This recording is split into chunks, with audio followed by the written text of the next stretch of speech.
Hello दोस्तों, नमस्कार। कैसे हैं आप लोग। मैं विष्णु कुमार आप सभी का अपने यूट्यूब चैनल के इस वीडियो पर हार्दिक स्वागत करता हूं। दोस्तों, आज के इस वीडियो क्लासेज में हम लोग जानने वाले हैं आपके प्रश्नावली 4.3 का जो प्रश्न नंबर 6 है उसी के सॉल्यूशन के बारे में। तो दोस्तों, आइए आप लोग ध्यान से इसे समझने का प्रयास कीजिएगा कि आखिर आपके प्रश्न नंबर 6 में क्या आपसे कहा जा रहा है। ठीक है, तो दोस्तों प्रश्न नंबर 6 में आपसे बोला जा रहा है एक अचर बल, अचर मतलब जिसका मान नियत रहे, जो कांस्टेंट रहे, जिसका मान ना बदले, उसको बोलते हैं हम लोग अचर। यानी कि जो बल होगा वो नहीं बदलेगा, वो फिक्स रहेगा, कांस्टेंट रहेगा। ठीक है, तो आप लोग समझते रहना। एक अचर बल लगाने पर एक पिंड, पिंड मतलब कोई वस्तु या फिर कोई पदार्थ, ठीक है, एक पिंड द्वारा किया गया कार्य पिंड द्वारा तय की गई दूरी के अनुक्रमानुपाती होता है। तो देखिए दोस्तों, यहाँ पर बोल रहा है एक अचर बल लगाने पर एक पिंड द्वारा किया गया कार्य। तो हम लोग कार्य को डिनोट करते हैं ना फिजिक्स में W से, ठीक, और तय की गई दूरी को हम लोग डिनोट करते हैं किससे दोस्तों, तो S से। ठीक है, यानी कि S से हम लोग डिनोट करते हैं दूरी को और W से हम लोग डिनोट करते हैं कार्य को। ठीक है, आज जो बल है उसको हम लोग डिनोट करते हैं कैपिटल F से।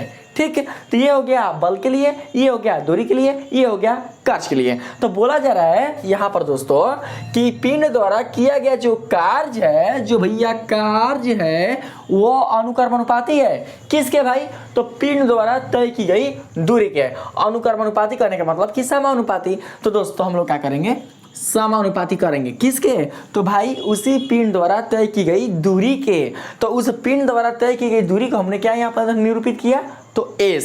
तो हम लोग यहाँ पर दोस्तों S ले लेंगे। ठीक, अगर दोस्तों आप लोगों ने पढ़ा होगा अच्छी तरीके से फिजिक्स को, तो आप लोग जानते होंगे कि अगर हम लोग प्रोपोर्शनल हटाते हैं तो प्रोपोर्शनल दोस्तों हटाने के लिए हमारे पास क्या आता है, बराबर। ठीक है, प्रोपोर्शनल हटाएंगे तो आएगा बराबर, लेकिन इसके साथ बराबर के साथ दोस्तों कोई ना कोई क्या आता है, एक स्थिरांक आता है जिसका मान नियत रहता है, बिल्कुल भी बदलता नहीं है। तो दोस्तों इस क्वेश्चन में जो स्थिरांक है, जिसका मान कांस्टेंट है, जो नहीं बदलने वाला है, वो है आपका बल। कौन है भाई, देखिए बल यानी अचर बल, यानी बल का जो मान होगा वो नहीं बदलेगा। तो हम लोग क्या करते हैं कि स्थिरांक के रूप में ले लेते हैं F है। ठीक है, अब बाकी जो S है उसको हम लोग यहाँ पर उतार देते हैं। तो इस तरीके से दोस्तों ये क्या बन गया, ये आपका बन गया समीकरण। ठीक, अब यहाँ पर बोला है दोस्तों इस कथन को दो चर वाले एक समीकरण के रूप में व्यक्त कीजिए। यानी इस कथन को आपको दो चर वाले एक समीकरण के रूप में क्या करना है, व्यक्त करना है। तो इसमें क्या करना है भाई, मान लेंगे कि पिंड द्वारा किया हुआ जो कार्य है वो है x है और पिंड द्वारा तय की गई जो दूरी है वो है y। तो आ जाएगा x बराबर F y ना, हो गया समीकरण। बताइए, तो x के बाद x जो होगा इसका मान आ जाएगा x अक्ष पर, आज जो y होगा इसका मान आ जाएगा y अक्ष पर, मान लेते हैं। और क्या, अब आगे देखिए, और अचर बल 5 मात्रक, यानी कि इसका मान दे दिया अचर बल 5 मात्रक, यानी f जो है इसका मान दिया है कितना दोस्तों, तो x बराबर 5 और y हेने दे देंगे मात्रक, क्योंकि 5 मात्रक बोला है तो हेने मात्रक डाल देंगे 5y मात्रक। तो है आपका मेन समीकरण हो गया। ठीक, अब हम लोग क्या करेंगे कि इसकी सहायता से दोस्तों क्या करते हैं, हम लोग इसमें हल प्राप्त करते हैं कि इसमें दोस्तों देखिए दो हम लोग क्या करेंगे, हल प्राप्त करेंगे। ठीक है, तो सबसे पहले आप लोग मैं समझाता हूँ कि इसको हम लोग किस तरीके से लिखेंगे। तो दोस्तों सोल्व में लिखेंगे यहाँ पर कि मान लिया कि पिंड द्वारा किया गया कार्य x तथा उसके द्वारा तय की गई दूरी y है। ठीक है, हमने यहाँ पर लिख लिया, मान लिया कि पिंड द्वारा किया गया कार्य x तथा उसके द्वारा तय की गई दूरी y है। ठीक है, तो दोस्तों हम लोग क्या करते हैं, यहाँ पर लिखेंगे प्रश्न अनुसार x प्रोपोर्शनल हो जाएगा y का। ठीक है, तो दोस्तों जब x प्रोपोर्शनल हो जाएगा y का, तो यहाँ पर हमारा क्या निकल सकता है, x बराबर, अब देखिए कौन आएगा भाई, प्रोपोर्शनल हटेगा तो कौन आएगा, अचर बल। बोला ना अचर बल, तो बोला है अचर बल कितना लेना है, 5 मात्रक। तो हम लोग क्या करेंगे, यहाँ पर ले लेंगे 5 और उसके बाद जो y है y रख देंगे और यहाँ पर रख देंगे हम लोग मात्रक। ठीक है, इसी को दोस्तों हम लोग क्या करते हैं, समीकरण 1 मान लेते हैं। ठीक है दोस्तों, तो आप लोग इसको ध्यान से आप लोग समझिएगा कैसे कैसे हम लोग यहाँ पर मान निकालेंगे। देखिए x बराबर 5y, यानी कि दोस्तों आपका ये जो समीकरण निकल कर आया है x बराबर 5y, तो यहाँ पर आप देख सकते हैं अगर इसको मानक रूप में व्यक्त करेंगे, मानक रूप में, तो मानक रूप में कैसे आएगा, x माइनस 5y बराबर 0 नहीं आएगा। 5y किधर ट्रांसफर करेंगे तो आएगा x माइनस 5y बराबर 0। तो दोस्तों देख सकते हैं कि इसमें जो c का मान है वो नहीं है, यानी c का मान 0 है। तो हम लोग क्या करते हैं, जब c का मान 0 है तो दोस्तों हम लोग दो को क्या करते हैं, दो को हल हम लोग किसी तरीके से निकाल लेते हैं। कौन कौन, तो एगो x1 कोमा y1 और एगो x2 कोमा y2। और याद रखिएगा कि जब भी आपके दो चर वाले रैखिक समीकरण में यदि c का मान ना रहे तो उसका जो आलेख होगा दोस्तों, आलेख में जो इसकी सरल रेखा जो प्राप्त होंगे इस समीकरण का, वो सदैव दोस्तों आपके मूल बिंदु से होकर ही गुजरेगी। यानी इसका जो दोस्तों सरल रेखा प्राप्त होगा वो मूल बिंदु से होकर ही क्रॉस होगा। ठीक है, तो इतना कन्फर्म है कि हमारा x का मान 0 और y का भी मान 0 आएगा। क्यों, क्योंकि दोस्तों इसका जो आलेख होगा सरल रेखा का वो मूल बिंदु से होकर ही गुजरेगा। लेकिन मूल बिंदु के साथ दोस्तों आपको दो अन्य बिंदु और निकालना है, x1 कोमा y1 और x2 कोमा y2 के रूप में, वो आपको अपने से निकालना है। ठीक है, तो देखिए कैसे रखेंगे, यहाँ पर कैसे निकालेंगे। यहाँ पर दोस्तों हम लोग लिख सकते हैं यदि y बराबर, तो दोस्तों y का क्या मान रखते हैं हम लोग, देखिए y का मान रखते हैं हम लोग यहाँ पर 1 रखिए ना, सिंपल से यहाँ पर 1 रखिए 1। यदि y बराबर 1 हो तो x बराबर क्या मिलेगा, तो x बराबर मिल जाएगा x बराबर 5 और y का मान कितना है भाई 1। ठीक है, निकाल देंगे इस तरीके से, तो 5 है कम 5, तो आपका दोस्तों यहाँ पर x का जो मान है वो निकल कर आ जाएगा 5। ठीक है, तो लिख सकते हैं यहाँ पर, इसलिए x1 coma y1 tense to कितना आया है दोस्तों, तो x के स्थान पर आया है 5 और y1 यानी y के स्थान पर आया है 1। इस तरीके से समझ गए ना। यदि y बराबर 1 हो तो x बराबर क्या निकल सकता है, आपका 5 निकल सकता है। अब देखिए एगो तो मिल गया x1 कोमा y1 का, एगो और निकालेंगे हम लोग यहाँ पर समीकरण को निरूपित करने के लिए। तो लिखेंगे यदि y बराबर -1 हो तो x बराबर, तो दोस्तों x का जो मान होगा वो कैसे निकालेंगे, जिस तरीके से आपने पहले निकाला था उसी प्रकार से हम लोग निकाल लेंगे।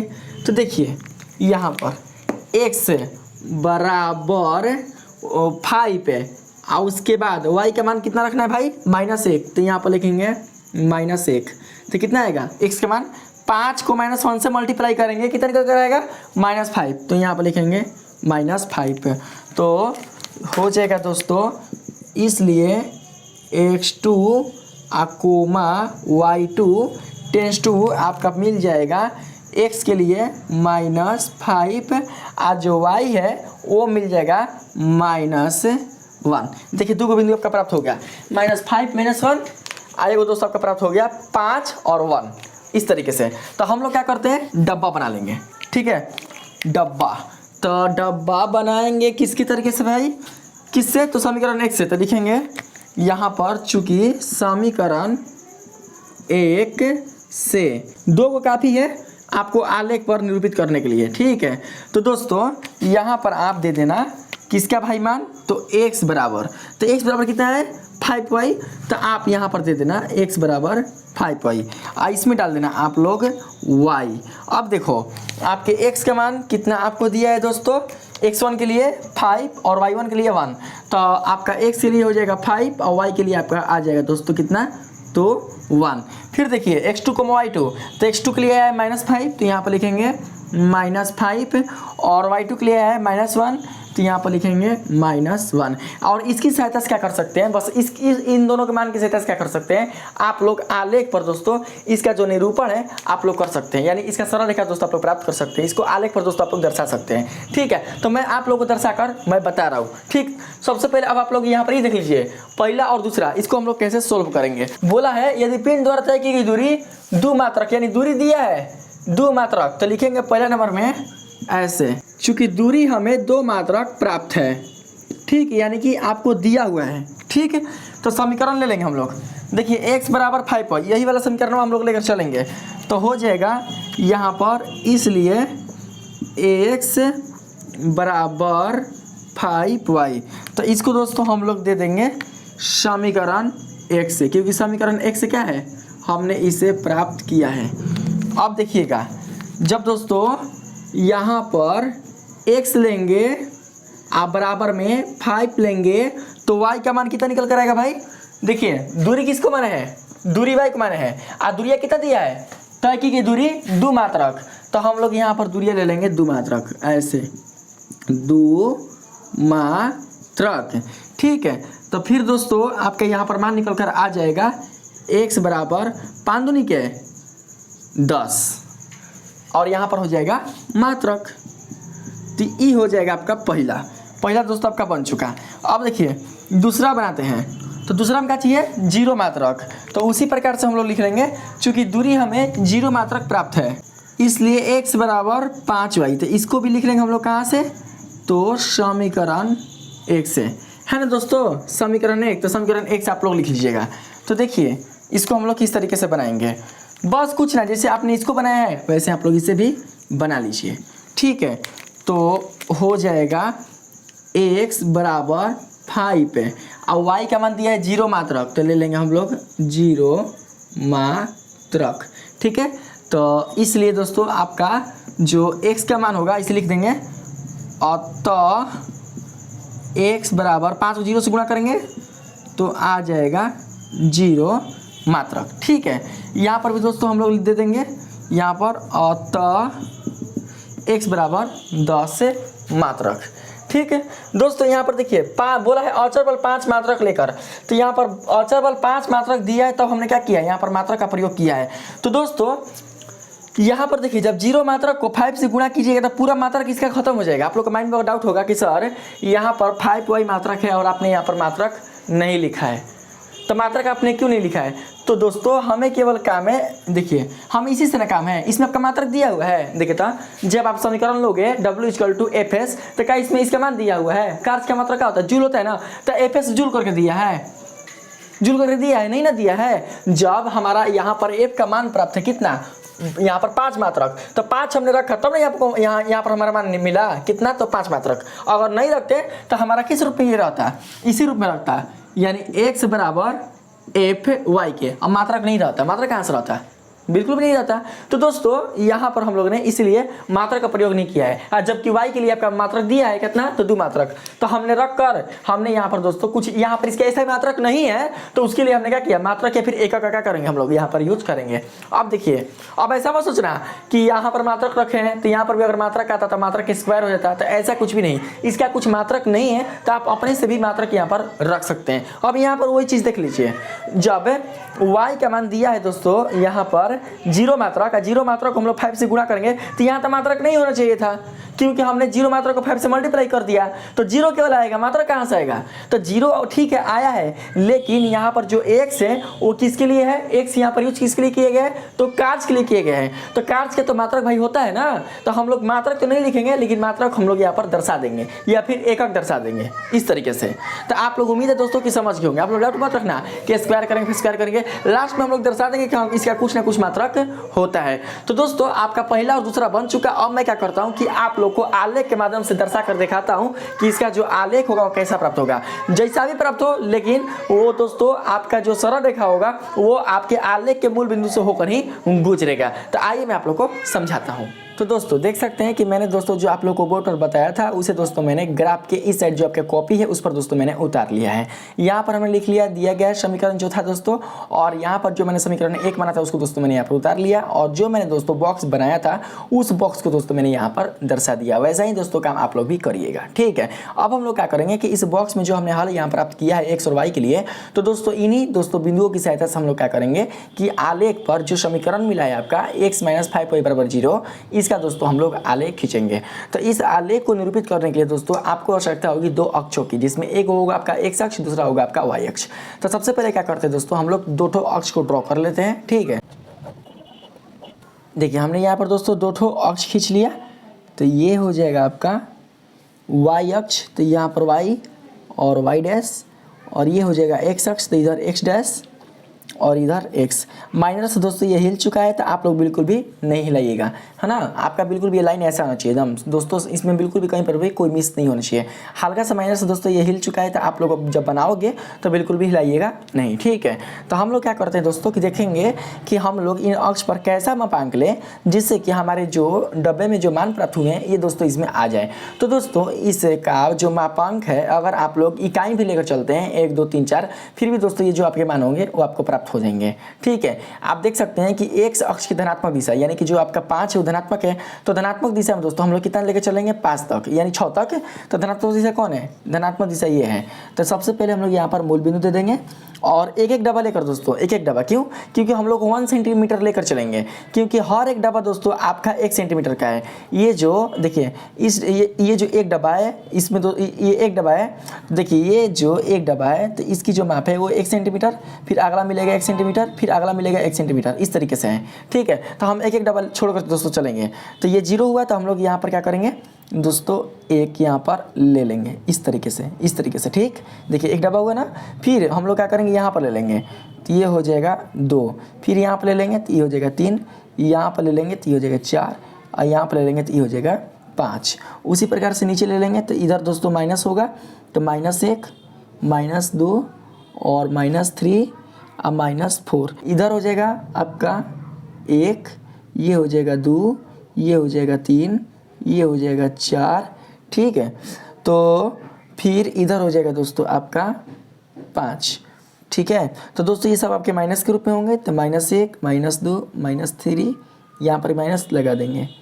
इधर देखिएगा, इधर हो जाएगा आपका 1, फिर देखिए कहाँ तक है, 1 तक है, ज़्यादा नहीं है, 2 3 इधर 4 अब फिर ले लेंगे 5, बस यहीं तक छोड़ देंगे।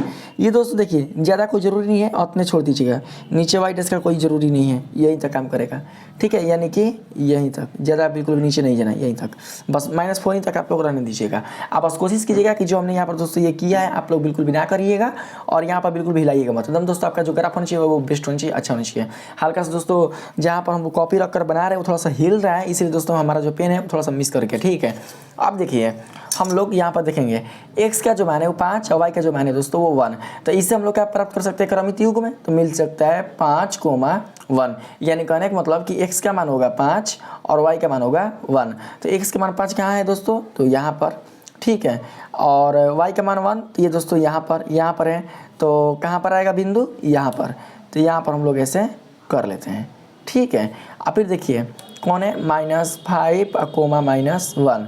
तो -5 यानी x का मान है, -1 यानी y का मान है। तो -5 देख सकते हैं कहाँ पर दोस्तों, तो यहाँ पर। -1 कहाँ पर है भाई, तो -1 यहाँ पर। तो दोस्तों हम लोग क्या करते हैं, ये बिंदु देखिए -1 यहाँ और -5 यहाँ, तो ये बिंदु आएगा दोस्तों यहाँ पर। ठीक, यहाँ पर इस तरीके से। तो अब हम लोग क्या करते हैं कि इन दोनों बिंदु को दोस्तों हम लोग मिला लेते हैं। तो देखिए ये जो दोनों बिंदु होंगे, देखिए मैंने बताया था ना कि जब c का मान 0 है तो ये मूल बिंदु से होकर ही जाएगा। तो मूल बिंदु कौन है दोस्तों, ये वाला मूल बिंदु है। तो हम लोग मूल बिंदु पर रखकर इन दोनों बिंदुओं को क्या करेंगे, हम लोग मिलाएंगे। तो दोस्तों आप लोग देख सकते हैं कि मैं किस तरीके से मिला रहा हूँ। ठीक है, मूल बिंदु से होकर ही जाएगा भाई, समझ के रखना आप लोग, नहीं तो फिर गलती हो जाएगा, इधर उधर से गुजार दीजिएगा। था बिल्कुल भी मूल बिंदु से इधर उधर नहीं जाएगा। तो ये दोस्तों देख सकते हैं मैंने ड्रॉ कर लिया। ठीक है, हमने एक सरल रेखा खींच लिया और यहाँ पर जो बिंदु आपको मिला हुआ है उस बिंदु का दोस्तों आप लोग नाम दे दीजिए -5, -1 और ये जो बिंदु है इसका नाम दे दीजिए 5, 1। इधर दोनों तरफ आप एरो का निशान लगा दीजिए और यहाँ पर दोस्तों दर्शा दीजिए, ये हो जाएगा मूल बिंदु 0,0। जो समीकरण है दोस्तों वो लिख दीजिए, कितना था दोस्तों, तो था आपका x - 5y = 0। तो इस तरीके से दोस्तों आप देख सकते हैं कि इसका जो आलेख का जो निरूपण है वो हो चुका है। तो दोस्तों मुझे उम्मीद है कि आपने इस वीडियो के माध्यम से इस क्वेश्चन को अच्छी तरीके से समझ लिया होगा। अगर दोस्तों मेरा ये वीडियो आप लोग को अच्छा लगा, इस वीडियो के माध्यम से दोस्तों आपने इस क्वेश्चन को अच्छी तरीके से समझ लिया है, तो प्लीज़ दोस्तों मेरे इस वीडियो को लाइक कीजिएगा, सब्सक्राइब कीजिएगा और पसंद आए तो अपने दोस्तों में भी शेयर कीजिएगा। आज के लिए इतना ही, मिलते हैं अगले वीडियो में, तब तक के लिए धन्यवाद।